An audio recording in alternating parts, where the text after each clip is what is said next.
Hello my dear chicken lovers, నేను మంచి spicy chicken gravy కర్రీతో మళ్ళీ వచ్చేసా. Bujjamma kitchen only chicken. ఇది మాత్రం నేను చేసిన రెసిపీ అయితే కాదు, ఇది మా అమ్మమ్మ చేసిన రెసిపీ. చాలా ఈజీగా, స్పైసీగా, ఫుల్ గ్రేవీతో, తక్కువ ఇంగ్రీడియంట్స్తో సూపర్గా ఉండే ఈ చికెన్ కర్రీకి 1 కేజీ చికెన్తో చేశా. మీరు కూడా చేసుకొని ఎంజాయ్ చేయండి.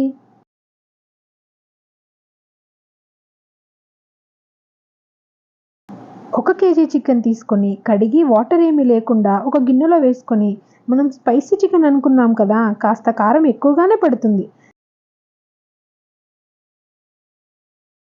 సరిపడా కారము అండ్ అలాగే సరిపడా ఉప్పు,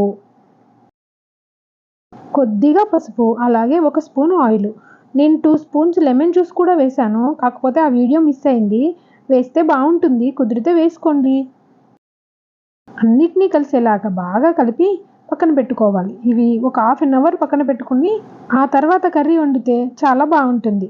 ఇది అయ్యేలోపు మనం ఫస్ట్ ఏం చేయాలంటే అల్లం వెల్లుల్లి పేస్ట్ చేసుకోవాలి. ఇంట్లో నూరిన అల్లం వెల్లుల్లి పేస్ట్ కున్నంత టేస్ట్ షాప్లో కొనుక్కొచ్చుకుంటే ఏం బాగుంటుంది. అందుకే నేను ఈ టైంలో అల్లం వెల్లుల్లి పేస్ట్ రెడీ చేశాను. కేజీ చికెన్ అనుకున్నాం కదా, అందుకని కొద్దిగా పెద్దగా ఉన్న బాండీ తీసుకొని అందులో కొద్దిగా ఆయిల్ కొంచెం ఎక్కువగానే వేసుకోవాలి. ఆయిల్ వేడైన తర్వాత పచ్చిమిర్చి, ఆనియన్స్ కట్ చేసుకొని వేసుకొని, కొద్దిగా పసుపు, అలాగే ఇంట్లో నూరి పెట్టుకున్న అల్లం వెల్లుల్లి పేస్ట్ వేసుకొని అది పచ్చి వాసన పోయేదాకా ఫ్రై చేసుకోవాలి. ఈ ఆనియన్స్లో ఒక చిటికెడు ఉప్పు వేస్తే ఆనియన్స్ త్వరగా మెత్తబడతాయి. అందుకని తాలింపులో కొద్దిగా చిటికెడు ఉప్పు వేసుకొని కలుపుకోవాలి. ఇంట్లో చేసిన అల్లం కాబట్టి కాస్త ఘాటు ఎక్కువగా ఉంటుంది, చూసుకోండి. ఇది ఫ్రై అవ్వగానే పక్కనే పెట్టుకున్న చికెన్ మొత్తం వేసుకొని ఒకసారి కలిపి మూత పెట్టుకొని ఉంచుకోవాలి.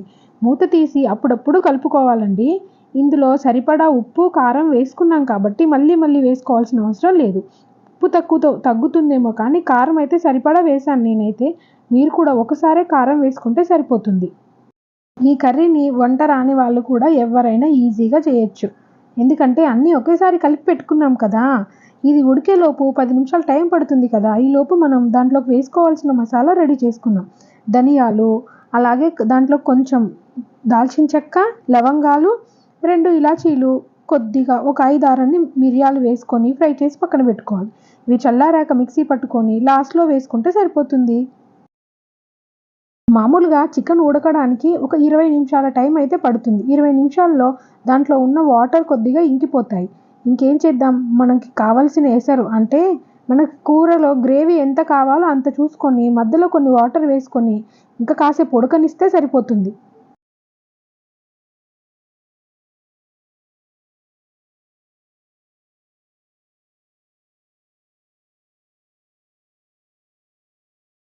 చెప్పాను కదా, ఈ కర్రీ వండడం చాలా ఈజీ అని ఎవరైనా ఉండొచ్చు. ఎందుకంటే మధ్యలో కలపడమే తప్ప ఎలాంటి ఇంగ్రీడియంట్స్ వేయట్లేదు మనం. కొద్దిగా వాటర్ వేసుకొని ఇంకా 10 నిమిషాలు ఉడకనిస్తే కర్రీ అంతా ఉడుకుతుంది. లాస్ట్లో కాస్త మసాలా వేసుకొని దించేసుకుంటే సరిపోతుంది. ఇంకో విషయం ఏంటంటే మసాలాని మనం స్టవ్ ఆఫ్ చేసిన తర్వాతే వేయాలి. ఎందుకంటే మా అమ్మమ్మ అలానే వేసింది. అలా వేస్తేనే ఘాటు ఉంటుందని, స్పైసీగా ఉంటుందని చెప్పింది. నేను కూడా అలానే వేశాను. మీరు వండేటప్పుడు కూడా అలానే వేయండి. ఇంకొక విషయం, మన ఛానల్లో అన్ని చికెన్ రెసిపీస్ మాత్రమే ఉన్నాయి. చెప్పాను కదా, బుజ్జమ్మ కిచెన్ ఓన్లీ చికెన్. మీకు ఎలాంటి చికెన్ రెసిపీ కావాలన్నా మన ఛానల్లో ఉంటుంది, ఒకసారి చూడండి. చికెన్ పూర్తిగా ఉడికిన తర్వాత మనము ఇంతసేపు ఫ్రై చేసి పెట్టుకున్న మసాలాలన్నీ మిక్సీ పట్టుకొని మొత్తం కర్రీలో వేసేసుకోవాలి. అలాగే కొత్తిమీర కూడా వేసుకొని గ్యాస్ ఆఫ్ చేసుకోవాలి. ఆఫ్ చేసిన తర్వాతే మసాలా, కొత్తిమీర వేసుకొని కలిపి ఒకసారి మూత పెట్టి ఒక 5 నిమిషాలు ఉంచితే చాలండి.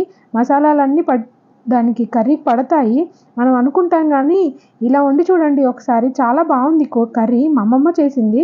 ఇలా చేస్తే ఈజీగా ఉంటుందని కూడా చెప్పింది. అందుకే నేను ఇలా ట్రై చేశాను. చాలా బాగా వచ్చింది. మా ఇంట్లో వాళ్ళకి కూడా అందరికీ నచ్చింది. అందుకే మీకు ఒకసారి చూపిస్తున్నా. మీకు ఈ వీడియో నచ్చిందని అనుకుంటున్నాను. నచ్చితే ఒక లైక్ చేయండి. సబ్స్క్రైబ్ చేసుకోవడం మాత్రం మర్చిపోకండి. Thank you.